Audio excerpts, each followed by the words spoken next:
Salam saudara, salam sejahtera dalam kasih Tuhan kita Yesus Kristus. Kebenaran hari ini berjudul ikut menderita. Sesungguhnya hasil pimpinan Roh Kudus melahirkan roh yang bila dituruti akan membuat seorang memiliki roh Kristus. Artinya berkualitas seperti Kristus, seperti Yesus.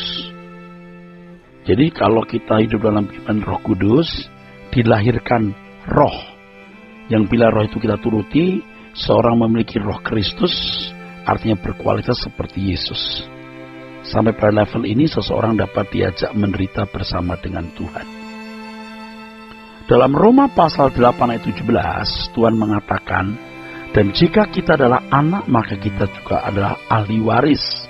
Maksudnya, orang-orang yang berhak menerima janji Allah yang akan menerimanya bersama-sama dengan Kristus, yaitu jika kita menderita bersama-sama dengan Dia, supaya kita juga dipermuliakan bersama-sama dengan Dia. Dalam ayat ini orang percaya disejajarkan dengan Tuhan Yesus dalam mewarisi janji-janji Allah. Kepada anak tunggalnya, Bapa berjanji akan mempermuliakan atau memberikan kemuliaan yang Bapa pernah berikan sebelum dunia dijadikan. Jadi kemuliaan itu dijanjikan baik kepada Tuhan Yesus juga kepada orang yang setia ikut Tuhan Yesus. Haleluya. Orang percaya yang menjadi anak-anak Allah juga menerima janji-janji Allah bersama-sama dengan Tuhan Yesus. Tetapi untuk menerima kemuliaan bersama-sama dengan Tuhan Yesus bersyarat, conditional. Syaratnya adalah ikut menderita bersama dengan Dia. Menderita bersama dengan Dia maksudnya adalah mengalami, berani mengalami kesulitan hidup demi menyelesaikan tugas yang Bapa percayakan kepada anak-anaknya. Baik kepada anak tunggal Bapa, Tuhan Yesus, dan anak-anak lainnya, yaitu kita.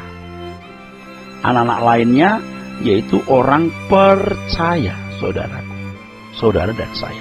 Dan kita harus menerima ini sebagai kehormatan. Jangan saudara pandang sebagai beban. Salib yang dipikul oleh Tuhan Yesus adalah penderitaan demi keselamatan orang lain. Salib kita masing-masing juga kita pikul demi keselamatan sesama. Semua orang percaya harus memikul salibnya sendiri, saudara. Jadi salib yang dipikul oleh Tuhan Yesus adalah penderitaan demi keselamatan orang lain. Salib kita masing-masing juga kita pikul demi keselamatan sesama kita. Semua orang percaya harus memiliki salibnya sendiri. Tentu saja sebelum kita memikul salib kita sendiri, ya, telah mengerjakan dan memiliki keselamatan, saudaraku. Sebenarnya kalau seseorang benar-benar mengalami keselamatan, maka ia pasti mengusahakan agar orang lain juga mengalami keselamatan. Orang-orang seperti ini akan berani membayar berapapun harganya. Sebab nilai jiwa manusia lebih berharga dari semua kekayaan dunia ini. Nilai jiwa manusia tidak terhingga, saudaraku. Tak ternilai. Maka kalau kita menyadari ini, kita berani mempertaruhkan hidup kita, ya, seberat apapun. Orang yang sudah mengalami keselamatan akan mengisi hidupnya. Selain terus-menerus mengerjakan keselamatannya, yaitu bagaimana menjadi anak Allah yang sempurna dan ideal, juga mengusahakan orang lain mengalami kesempurnaan. Untuk melakukan ini, maka segenap hidup, ya saudara, segenap hidup harus dipertaruhkan tanpa batas. Meliputi tenaga, waktu, pikiran, harta, dan lain sebagainya. Semua ini dilakukan sebagai pengabdian kepada Tuhan. Pengorbanan segenap hidup yang dipersembahkan oleh anak-anak Allah yang baik akan sampai pada taraf menyakitkan. Dalam bahasa Yunani-nya sunkakopateson, menyakitkan. Inilah penderitaan prajurit yang baik rela menderita demi tugas disandangnya. Penderitaan inilah yang dimaksud dengan salib kita masing-masing. Penderitaan tersebut akhirnya menjadi kenikmatan, saudara, menjadi kebanggaan. Paulus berkata, bahwa ia bermegah dalam penderitaan salib.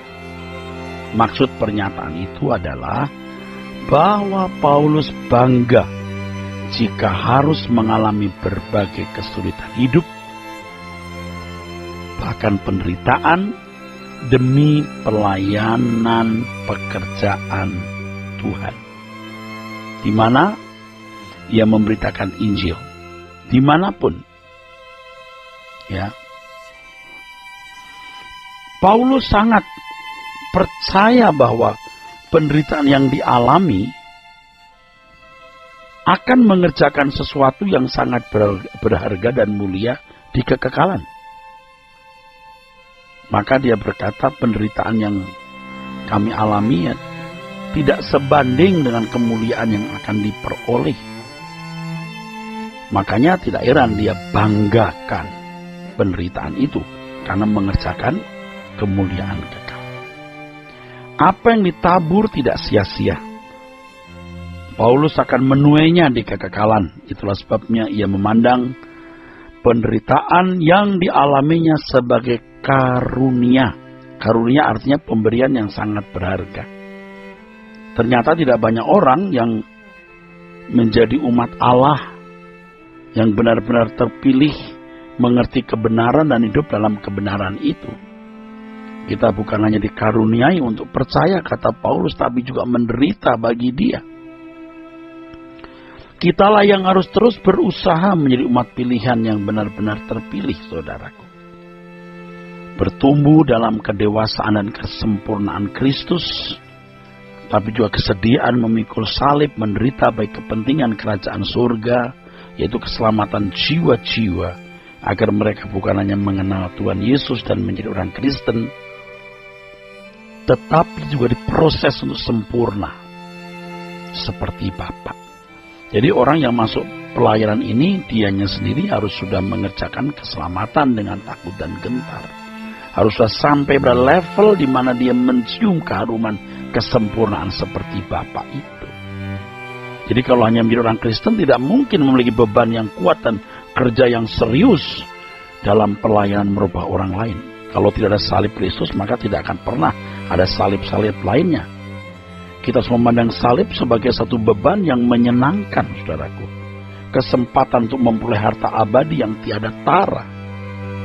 Dengan salib kita masing-masing, maka Bapa juga menyediakan masa depan yang penuh harapan. Tanpa salib, seseorang tidak akan dapat kesempatan dimuliakan bersama-sama dengan Tuhan Yesus. Inilah yang menjadi sumber kebahagiaan dalam diri orang percaya, yaitu mereka yang mengalami aniaya karena Kristus. Penderitaan mendatangkan kemuliaan. Jadi Bapak Ibu Saudaraku, kekasih-kekasihku, hidup menurut roh itu membawa kedewasaan. Kedewasaan akan mendatangkan kepercayaan Bapa kepada individu guna memikul salib, menderita bersama Tuhan Yesus. Dan salib itulah yang mendatangkan kemuliaan abadi, kemuliaan kekal. Kiranya kebenaran hari ini memberkati kita sekalian. Sola Gracia.